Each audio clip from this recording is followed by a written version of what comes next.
Assalamualaikum, my name is Kisatina binti Muhammad Khairi, 2020494946 from PEC 11048 class. In this video, I'm going to present on my mini project. There are 5 different experiments that have been carried out in order to study the characteristic of soil. The experiments are moisture content, particle density, particle size grading and texture, fluid density, and last but not least, permeability. Firstly, moisture content. Moisture content test is a method of measuring the quantity of water contained in a soil. It can be defined as the mass of water per unit mass of dry material. A dry method is used in this test. The objective is to determine the moisture content of soils. The apparatus used are paper, weighing balance, soil sample, container, and tools.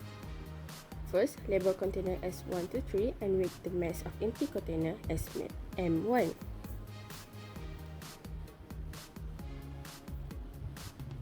Then pour soil sample slowly into each empty container to avoid spilling of the soil.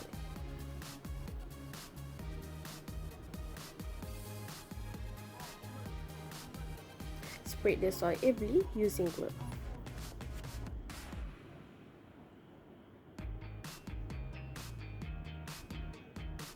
Weight each of container that contain wet soil and record the mass.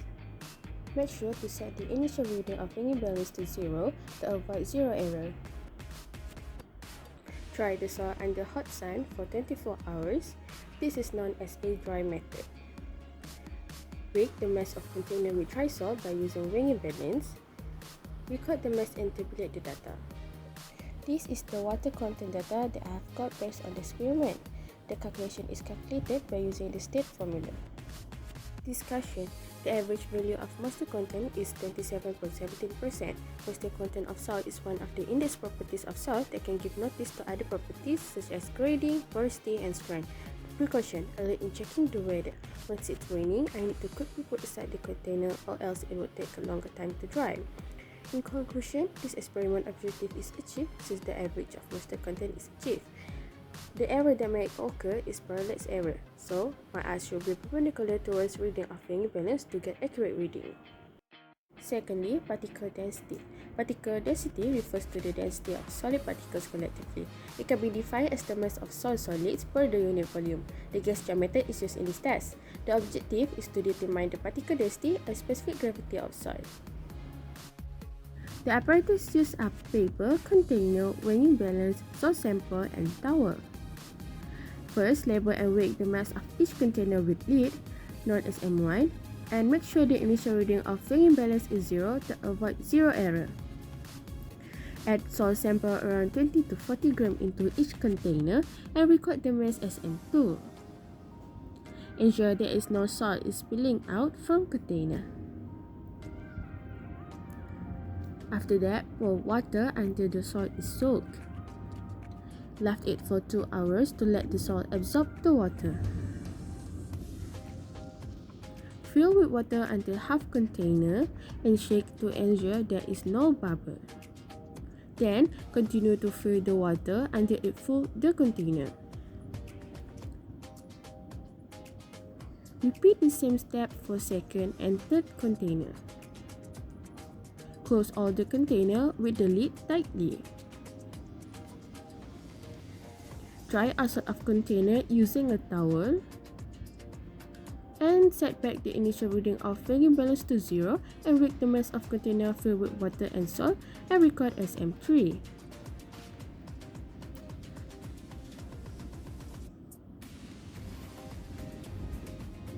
Clean the container and fill it full with water. Next, dry again outside of container and weight the mass of container full of only water, record as M4. All the data is tabulated.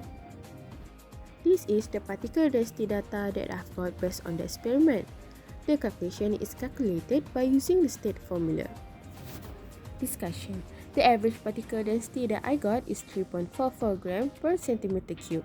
Specific gravity is an important parameter in soil mechanics because it is linked to the mineral composition and weathering of the soil.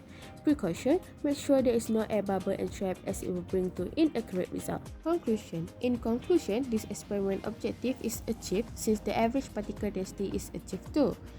The error that may occur is the air bubble, slowly filling water in bottle or stir the water to remove bubble. Thirdly, particle size grading and texture. Particle size grading and texture test is a method of determining the particle size distribution and the different grain size of a soil. The sieve analysis method is used in this test. The objective is to determine the percentage of different grain sizes contained within a soil. The apparatus used are DIY sieve, paper, weighing balance, soil sample, container, brush, and tray. Firstly, we set the initial reading to 0 to avoid zero error and weight the mass of each DIY sieves. Arrange sieves from bigger size to smaller size, each from 25mm to 1mm. Set back the initial reading to 0 and weight the mass of soil sample, which is 400 grams.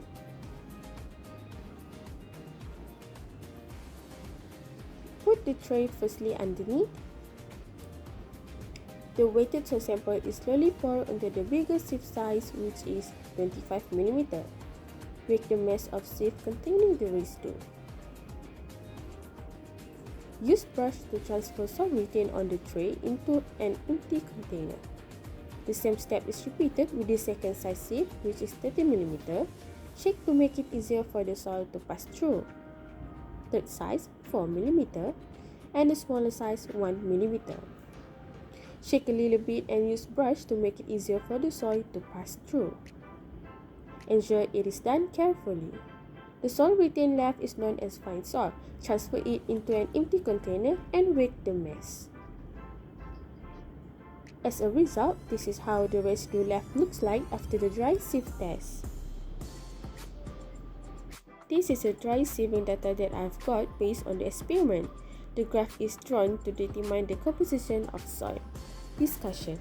The composition of soil is 62% gravel, 36% sand, and 2% fine.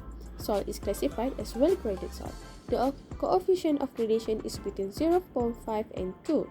The precaution. Ensure the size of the DIY sieve is arranged in order. This is because slightly different mass of soil will affect the inaccuracy in results. Conclusion. In conclusion, this experiment objective is achieved since the percentage of different grain sizes contained within a soil is achieved. The error that might occur is parallax error. Read the reading twice to get a confirmed reading. Fourthly, field density. Field density test is a method of determining field density of soil. It can be defined as mass of a unit volume of material substance. The Kolkata method is used in this test. The objective is to determine the dry density of in-situ soil. The apparatus used are tin can, prepared soil surface, container, weighing balance, and paper. First, label the tin can and make sure it has holes on both sides. Measure the height and diameter of the can by using a ruler. Weigh the mass of the can and then place the tin can on the prepared surface that I had done and push it to the face. Make sure the tin can is full with soil. Carefully when taking out the can from the surface. Repeat the same step for second and third tin can.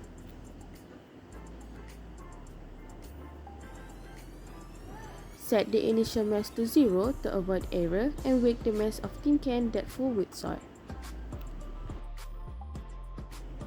Take about 100 grams of soil from each tin can and pour it into an empty container to dry it. Dry the soil under sunlight for 24 hours. This is known as a dry method. Make sure the initial reading is 0 and weight the container with dry soil to get value of moisture content. This is the field density data that I've got based on the experiment. The calculation is calculated by using stated formula. Discussion. The average value of field density, bulk density, and moisture content that I got are 0.61, 0.79 gram per centimeter cube, and 31.55%. High bulk density indicates low soil porosity and compaction. Precaution. The initial reading of field balance is set to 0 to eliminate error that may occur during experiment. Conclusion. In conclusion, this experiment objective is achieved since the dry density is achieved. Error that might occur is 0 error. Always set the initial reading of weighing balance to 0, and if equipment is broken, do not use it at the first place. Lastly, permeability. Permeability test is a method to measure of how easy water can flow through a solid volume. It can be defined as the rate of flow of water under laminar flow. The following head method is used in the test. The objective is to determine the coefficient of permeability of fine-grained salts. The apparatuses are timer, container, salt sample, weighing balance, bottle, and paper. First, cut the bottle into half and measure the height and diameter of bottle by using a ruler. Label H1 until H3 with different height of same distance, which is 3 cm. Set the initial reading to 0 to avoid error and pour 100 g salt sample into the bottle. Carefully done to ensure there is no salt spilling out from the bottle. Pour water until the salt is soaked. Left it for 1 hour to let the salt absorb the water. Pour water until more than H1 line and start timer once the water level reach H1 line.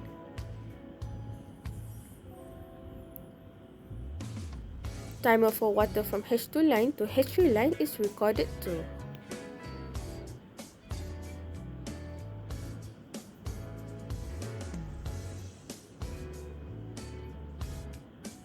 Stop the timer once the water level reach the H3 line.